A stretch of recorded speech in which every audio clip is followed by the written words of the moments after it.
हाय बच्चों, अब तक हमने इस पाठ यानी कि जिस देश में गंगा बहती है इस गीत को और गीत के भाव को सुना है।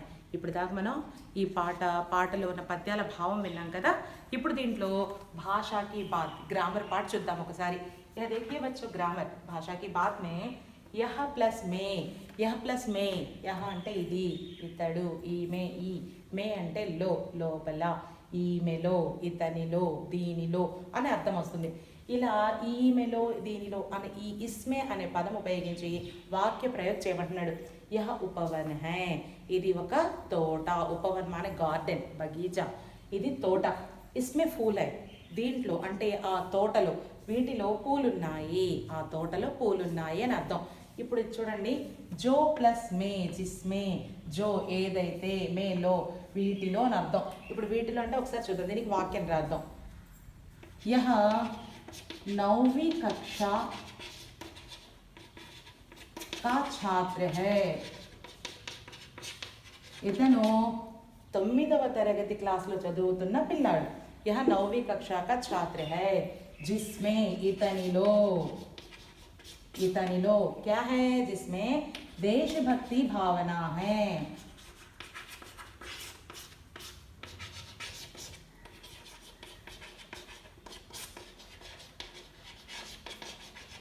जिसमें देशभक्ति की भावना अधिक है। इस प्रकार देखिए, जो प्लस में, जिसमें, वीटिलो, इंदुलो, इतनिलो। यह 9वीं कक्षा का छात्र है, इतनु 9వ తరగతిలో చదువుతున్న విద్యార్థి। जिसमें देशभक्ति की भावना अधिक है, ఇతనిలో దేశభక్తి భావాలు ఎక్కువగా ఉన్నాయి। మనందరిలో ఏముండాలి పిల్లలు? దేశభక్తి భావాలు ఉండాలి। మనం మన గురించే కాకుండా మన దేశం గురించి కూడా ఆలోచించాలి। కాబట్టి ఇక్కడ ప్రతి 9th క్లాస్లో చదువుతున్న ప్రతి స్టూడెంట్ అసలు అందరిలో ఉండాలి। మనం ఇప్పుడు 9th క్లాస్ చదువుతున్నాం కాబట్టి మనలో ఏమున్నాయి? దేశభక్తి భావాలు ఎక్కువగా ఉన్నాయి। यहाँ वाक्य है और दूसरा आ, सेकेंड आ रोमन में यहाँ दिया गया है बच्चों, मुहावरों के भाव बहुत प्रिय होना। ఆల్రెడీ మనం లెసన్ చెప్పుకునేటప్పుడు ఒకసారి చెప్పుకున్నాం పిల్లలు। ఫస్ట్ మనం ఏం చెప్పుకున్నాం? जान से प्यारा होना, जान से प्यारा होना, इसका अर्थ क्या बताया? దీనికి అర్థం నేనేం చెప్పాను? जान से प्यारा होना इसका अर्थ है बच्चों अधिक प्रिय होना या बहुत प्रिय होना, बहुत प्रिय होना। पहला जान से प्यारा होना, इस मुहावरे का अर्थ, ఈ సామెతకు అర్థం ఏం చెప్పుకున్నాం పిల్లలు? बहुत प्रिय होना, మన ప్రాణం కన్నా ఎక్కువ ఇష్టం అంటే అర్థం ఏంటి? చాలా ఇష్టపడడం, చాలా ఇష్టం ఉండడం। और दूसरा मतलब की रोटी पूजना, रोटी पूजना, मतलब की रोटी पूजना మన అర్థం क्या है అంటే మన డబ్బు కోసమో వేటి కోసమో చపాతీని పూజించడం అంటే ఆహారాన్ని పూజించడం అంటే అర్థం ఏంటంటే స్వార్థ భావన రఖనా,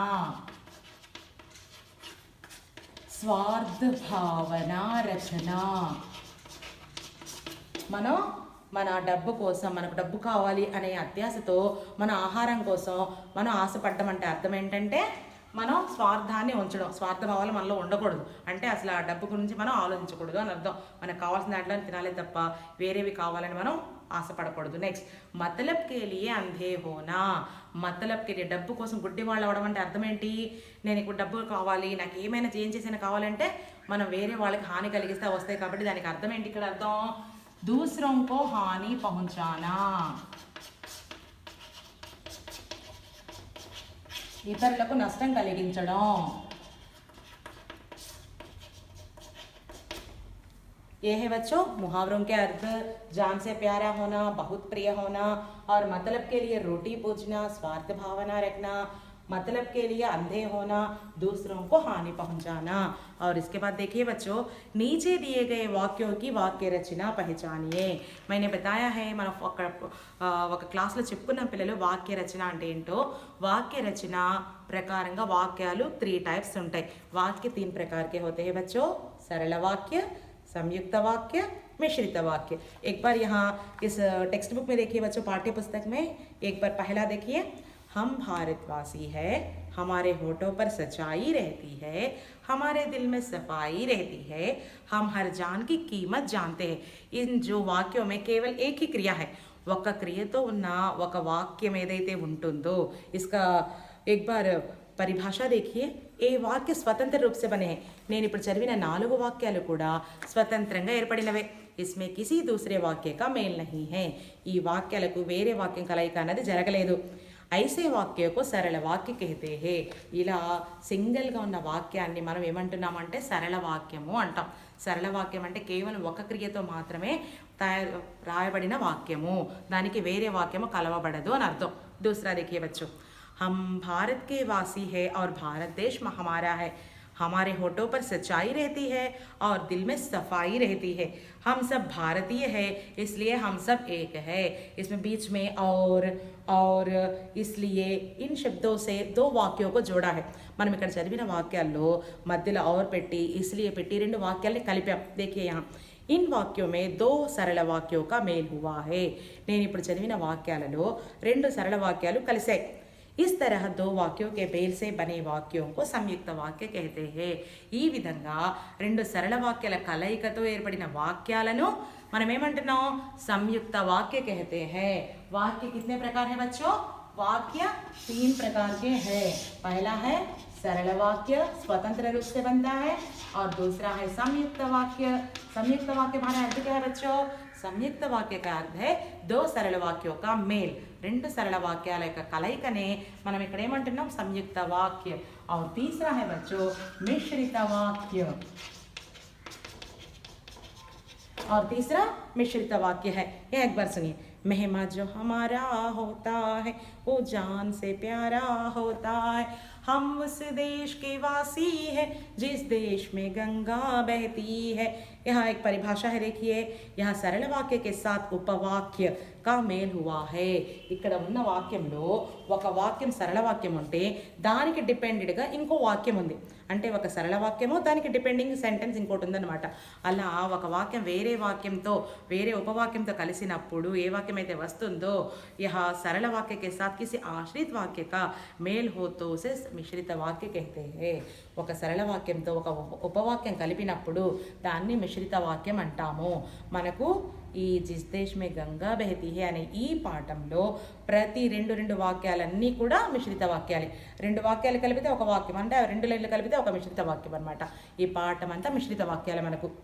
अच्छा बच्चों, अब नीचे देखिए सेकंड ई रोमन। इस ई रोमन में अब इनके अनुसार हमें जवाब लिखना है। नीचे वाक्य दिए गए हैं, ये वाक्य कौन से है बताना है। మన కింద ఇచ్చిన వాక్యాలు పైన ఇచ్చిన సరళ వాక్య, సంయుక్త వాక్య, మిశ్రిత వాక్య ఏవైతే మనం ఇప్పుడు డెఫినేషన్స్ చదివామో దాన్ని రిలేటెడ్గా ఈ కింద బిట్స్ ఇచ్చారు। మనం ఈ బిట్స్ ఏంటో చెప్పాలి। बड़ी ई की मात्रा में, भाषा की बात में बड़ी ई की मात्रा। देखिए इसमें 3 बिट्स दिए गए हैं और इसका जवाब हमें लिखना है। हम 9वीं कक्षा के छात्र हैं। इसमें कितने वाक्य है? केवल एक ही वाक्य है, इसलिए केवल एक ही वाक्य है, स्वतंत्र रूप से है, तो उसे क्या कहते हैं बच्चों? हाँ, सरल वाक्य। यह क्या है? सरल वाक्य।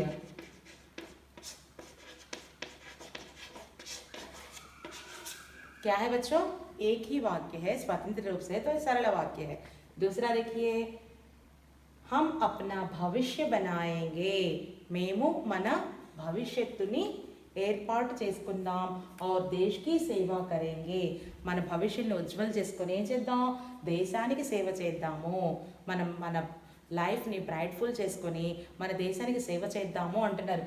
ఇస్మే ఔర్ అని మధ్యలో ఔర్ అని పెట్టి రెండు వాక్యాలు కలిపారు। ఇక్కడ రెండు సరళ వాక్యాలు ఉన్నాయి। हम अपना भविष्य बनाएंगे और देश की सेवा करेंगे। देश की सेवा करेंगे दूसरा वाक्य है, और ये 2 वाक्यों को और शब्द से जोड़ा गया है। రెండు వాక్యాలని और అనే పదం పెట్టి జోడించారు కాబట్టి ఇలా రెండు వాక్యాలను జోడిస్తే ఏమంటారని చెప్పుకున్నాం? हाँ बच्चों, यहाँ है जवाब संयुक्त वाक्य।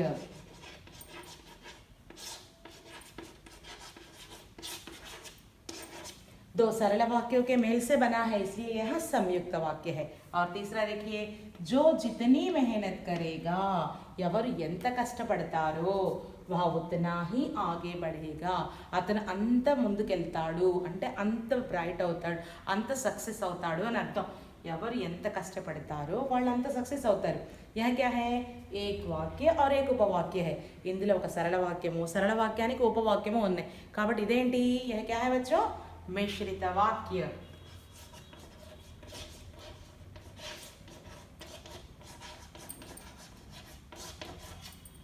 अच्छा बच्चों, आपको समझ में आया ना भाषा की बात? भाषा की बात में क्या क्या है बच्चों?